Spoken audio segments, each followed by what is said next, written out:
Sejarah dan fakta bambu runcing, senjata tradisional yang mematikan.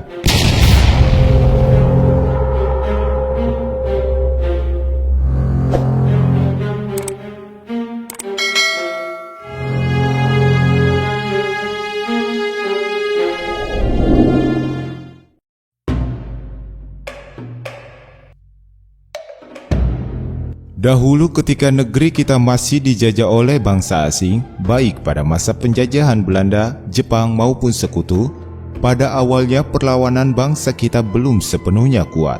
Hal itu terjadi karena perjuangan rakyat yang masih dilakukan secara terpisah dengan kelompok-kelompok pejuang yang tersebar di daerahnya masing-masing.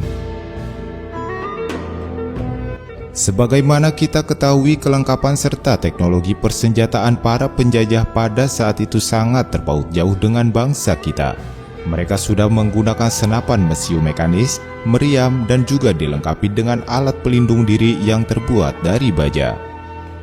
Sedangkan bangsa kita pada saat itu masih menggunakan senjata-senjata tradisional yang sudah barang tentu senjata para penjajah jauh lebih unggul daripada kita.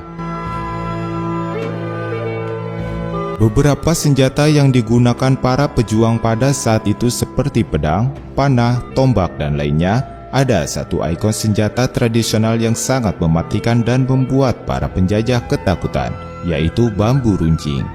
Ya, bambu runcing, sebuah senjata yang digunakan para pejuang kemerdekaan yang terbuat dari bahan baku bambu dengan ujung yang diruncingkan. Tidak masuk akal memang jika dengan bambu runcing mampu melawan pasukan bersenjata api, namun faktanya demikian. Bambu runcing digunakan sebagai alat perjuangan berangkat dari ketiadaan dan kekurangan peralatan perang yang tersedia pada saat itu. Sementara perjuangan harus dilanjutkan untuk mengusir penjajah dan mempertahankan kemerdekaan. Penggunaan bambu runcing bisa dibagi menjadi dua jenis, yakni bambu runcing alami atau normal dan bambu runcing yang disertai dengan doa atau jampi-jampi yang memiliki kekuatan dahsyat. Pencetus gerakan perjuangan dengan senjata bambu runcing sebagai senjata perjuangan yang bersifat massal dan nasional sampai saat ini memang belum diketahui secara jelas. Namun untuk pelopor penggunaan bambu runcing dengan doa dan pengisian tenaga dalam, hal ini secara tegas dapat dikatakan dimulai oleh Kiai Haji Subhi atau Kiai Subuki dari daerah Parakan, Kabupaten Temanggung. Kiai Haji Subhi adalah pengasuh pesantren Parakan Kauman, Kecamatan Parakan, Kabupaten Temanggung, Jawa Tengah. Beliau seorang yang alim, karismatik, namun menakutkan bagi Belanda.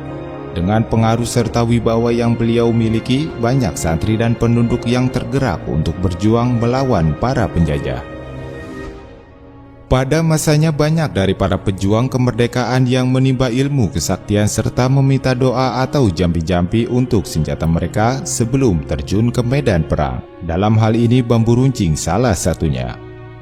Bambu runcing yang sudah diberi doa oleh Kiai Subhi memiliki kekuatan di luar nalar. Konon bambu runcing tersebut mampu menembus tameng serta helm para penjajah yang terbuat dari baja, juga mampu terbang melesat mencari musuh dengan target yang tepat sasaran. Pergerakan serta perlawanan Kiai Subhi bersama kiai lainnya di Parakan menjadi salah satu posko perjuangan di wilayah Jawa Tengah. Dan setelah Nahdlatul Ulama berdiri pada tahun 1926, Kiai Subhi lalu ikut bergabung dan mendirikan cabang NU di Temanggung bersama beberapa kiai lainnya. Beliau menjabat sebagai Rais Surya, Kiai Haji Ali sebagai Wakil Rais, Kiai Haji Raden Sumomi Hardo sebagai Sekretaris, dan Kiai Haji Nawawi sebagai Ketua Tanfidiyah.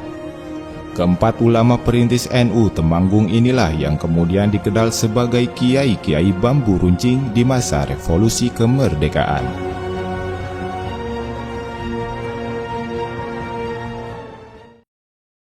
Pemilihan bambu runcing sebagai senjata pada saat itu selain memang minimnya persenjataan yang dimiliki, bambu dipilih karena bahan pengadaan yang melimpah dan mudah ditemukan.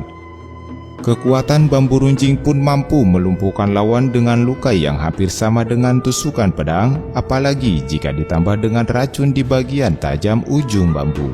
Dengan demikian, bambu yang awalnya sederhana maka akan sangat mematikan jika digunakan dalam pertempuran. Beberapa pejuang memang menggunakan bambu runcing dengan cara diolesi racun untuk melawan penjajah. Dengan ditambah doa dan jampi-jampi dari para kiai, tentu saja hasilnya sangat luar biasa. Saking ngerinya, konon dahulu terdapat kisah ketika dalam satu pertempuran, para tentara Belanda banyak yang terluka parah akibat serangan dan sayatan dari bambu runcing. Luka yang mereka alami tak kunjung sembuh yang berakhir kematian. Hingga mereka ketakutan dan trauma ketika menghadapi para pejuang barisan bambu runcing. Ternyata dalam realitas sejarah, perjuangan dengan menggunakan senjata bambu runcing terjadi pada hampir semua medan perang. Gerakan perjuangan laskar-laskar rakyat seperti BKR, AMRI, Hizbullah, Sabilillah, dan gerakan lainnya yang terlibat pada pertempuran di berbagai peristiwa, mereka menggunakan senjata bambu runcing sebagai senjata utama sebelum mereka mampu merebut senjata musuh. Bahkan senjata bambu runcing menjadi salah satu senjata utama yang pernah dipakai latihan ketentaraan bentukan Jepang yang bernama Seinendan. Bambu runcing menjadi simbol perjuangan rakyat Indonesia. Untuk mengenang perjuangan tersebut, pada saat ini lambang bambu runcing banyak digunakan oleh berbagai daerah di Indonesia untuk melambangkan keberanian dan pengorbanan dalam meraih kemerdekaan. Tekad yang kuat serta keberanian yang besar dalam menegakkan kebenaran dan menghancurkan kezoliman, itulah modal utama dari sebuah perjuangan.